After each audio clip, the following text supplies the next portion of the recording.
Okay, so here we are. We're going to start up here, so we can create a new 2018.135. I'm going to do it in 3D, and I'm just going to call it simple.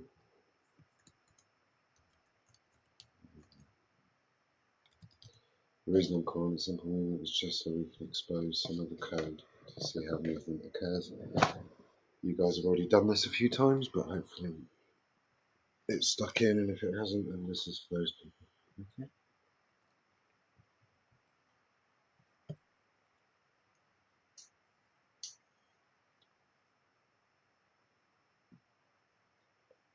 Just give it a minute to come in.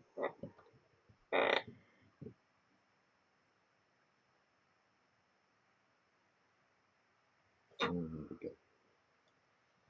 So first of all, I'm just going to change this to the default view. Here's my scenes folder. I'm just going to create another folder to be neat and call it play for now. Okay, we might put something in there. So let's create a little 3D cube, for example. There it is. Let's put ourselves into light view. Let's move ourselves down to here. So if we think about the left-handed coordinate system and we put our fingers and thumbs out in the right way, you can see that the Y is on the up axis and down, Z is forward and backwards, and X is left and right. So let's push this off in the Z direction, okay? I'm going to go and add just a straight up script straight away. Okay, so I'm going to call it move. Simple move. Something like that. Simple.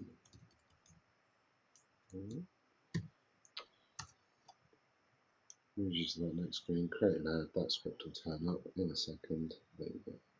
Our next job is to go and grab it in Visual Studio.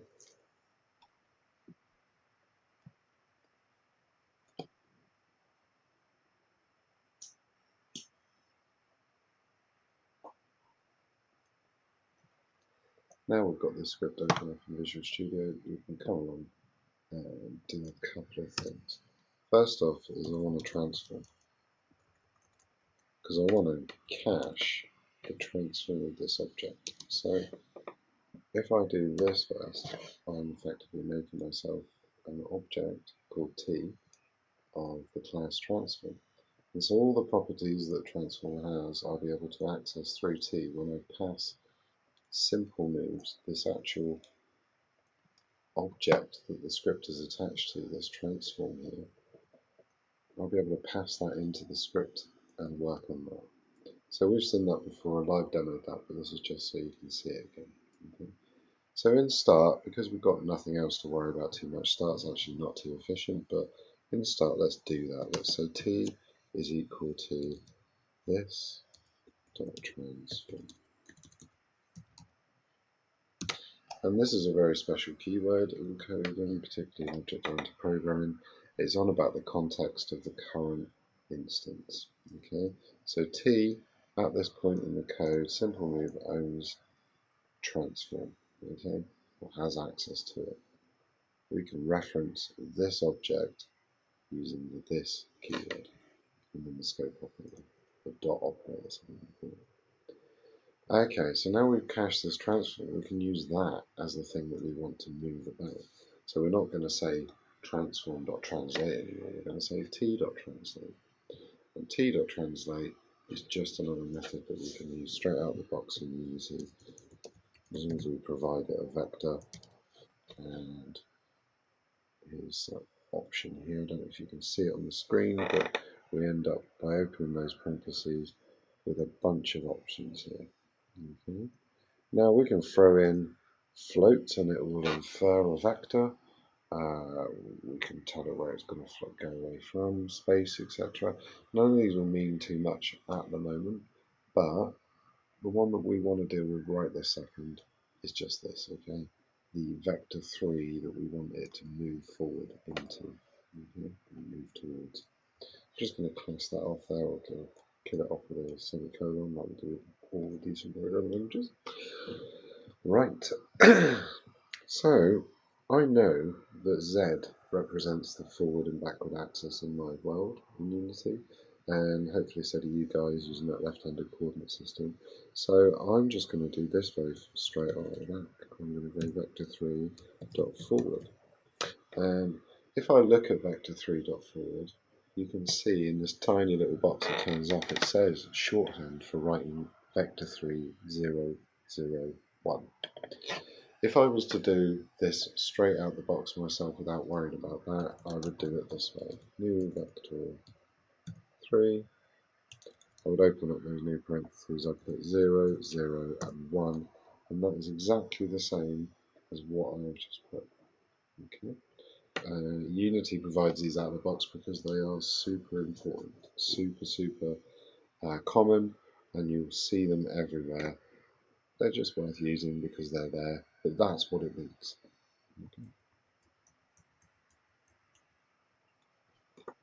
Okay, so we have now got a simple movement. You guys have seen this before, so I'm going to translate this quickly and show this in the engine translating quickly. We know that this is going to zoom off really quickly. What we want to do is start controlling it with the keyboard, and that's what I'm going to move to next. I'm also going to add a time variable in there so we can control that a little bit better and work that against time.delta time, so we're working with seconds. Okay, just demo it quickly. Zoom off into the distance. Cool. Okay, so I want that translate to happen. I definitely want that to happen. I also want to multiply it by a speed. Not the best variable name, so let's call it movement speed. And then I want to times that by time.delta time.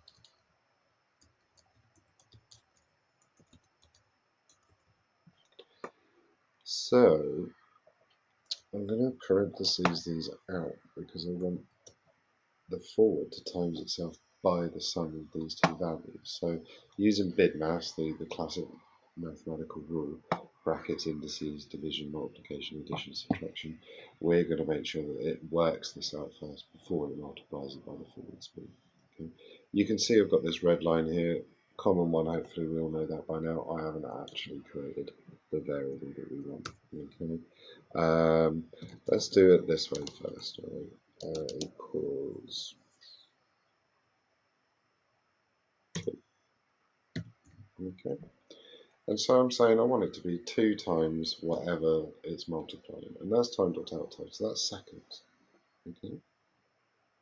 So let's have a look at how that works just quickly before we start controlling it with the keyboard. No extra changes have occurred to the simple move strict. There is a reason for that. Hopefully we've got that. Look, going along a lot slow. Okay. So it's this whole bit of code here that I actually want to take away now. And I'll just cut it away. I haven't deleted it because I'm going to replace it in a minute. But I've got some more code to write, and that's to do with the input class. In programming, classically, we use conditions to ask questions, or create these conditions to make sure outcomes occur based on an input or an output of some sort. And in this case, it's going to be the input of our key presses. Unity has this input system already laid out and keyed out ready, so we can just literally go and start asking for that. Obviously, we need to create the body, so the body of our conditions come in if statements like this.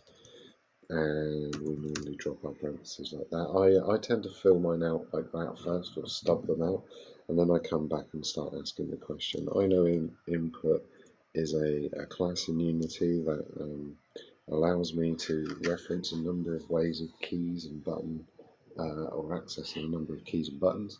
I actually want to get key, which if we look down through the exploration boxes here, the tooltips that turn up, it'll tell you that it will turn true whilst we hold the key down, really. So it's different to this one, which is key down, which returns to you during the frame that the key was registered, rather than get key, which registers every frame. So I want get key.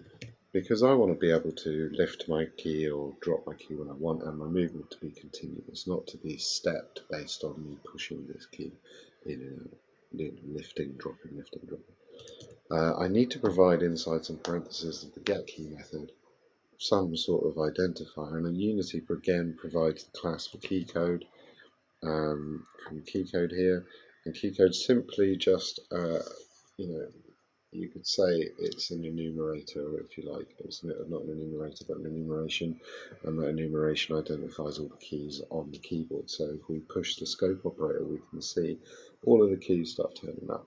One of the ones I want to push, I guess, is W, likely because we're going forward, and if you think about W in FPS games, we normally have W as forward. So just for now, we're going to keep it like that.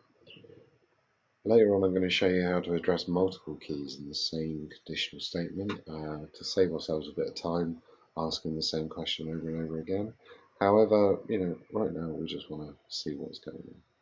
So basically, I've pasted the translate function that we created earlier on back into that inside the curly braces now. So this is the execution body based on this condition happening, right?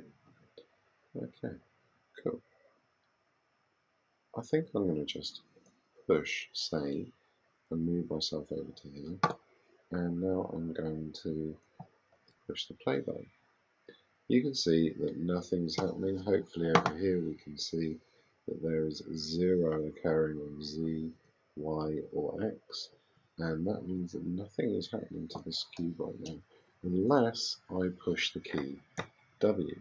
And now you can see up here hopefully that when we're looking along here you can see this number going up. Cool. Okay. Well, we've done the very basic thing, haven't we? We've basically made that thing move on a key press. However, we can't get it back. We can't go left or right. And quite frankly, now it's too far away. It's 24 point something units away and the camera can't follow it. So what this is telling us is that we need two things. We need to implement the more advanced input system, which takes care of maybe left, right, and backwards. And we need to implement something in the camera system to follow our object. And that's what we're going to do. Well, we'll do the input now and we'll do the follow part next. Back to the input. Let's have a look at what we've got here. We've got a question. We've asked if the W key has been pushed, and if it has, then cool. We're going to do something. We're going to push it in the forward direction. We're actually going to take advantage of these Unity built-in Vector 3 ready to go vectors for you. And we're just going to grab this, copy it, and we're going to paste it 4 times. Now, you can see that it all says exactly the same at the moment, but I want you to deal with up and down code here, so that's the S key that I would think about. Okay, and if you want to be, if you want to help yourself out a little bit here, you can always add a comment here. This one's going to be alright. In fact, it will be left, just to keep things nice. And this will be right. Okay, so this one's actually going to be back, even though you might think it was backwards because of forward, but back is what they want. It's some localization, I guess. And this one is left, obviously, and this one is right. Now,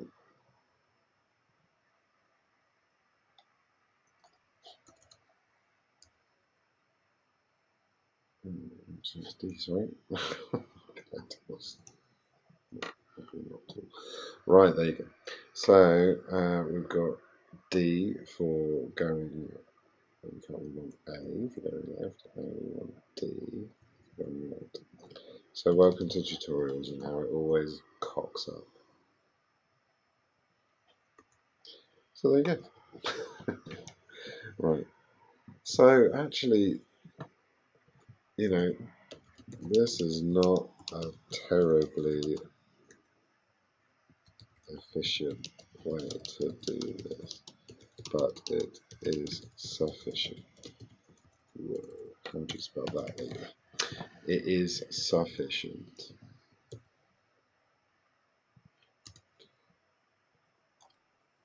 That's just worth noting. Maybe we can find better ways to handle the whole input code.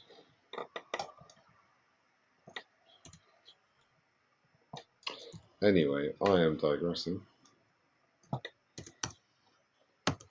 So let's just save this out. Let's see what's going on, okay? Hopefully we've got this some sort of system now where we can play this, and when we play this, nothing happens except when I do this.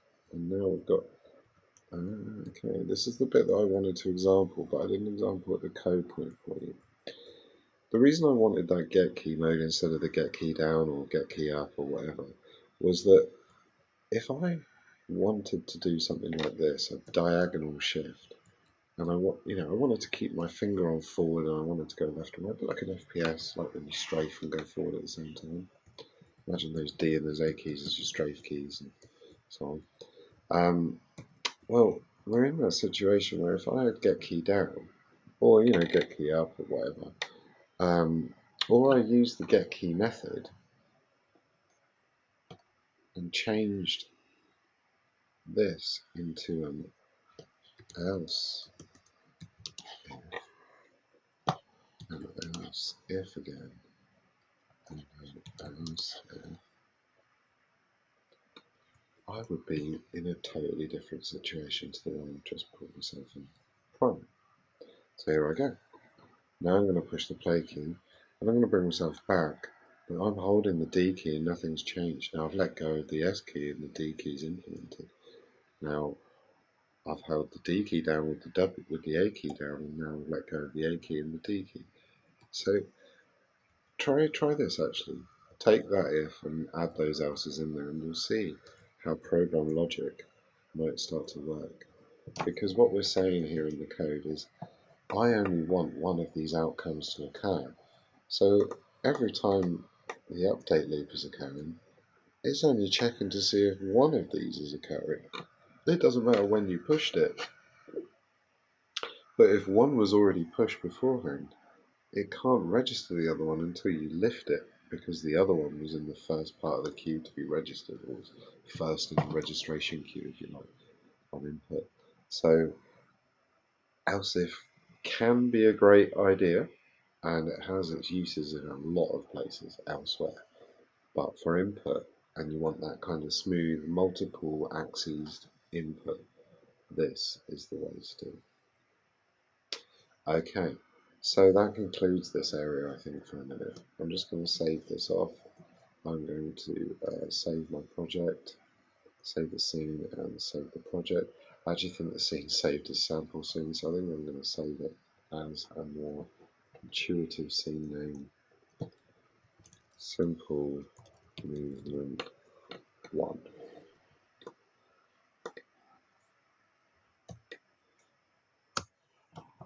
Okay, thanks guys, that concludes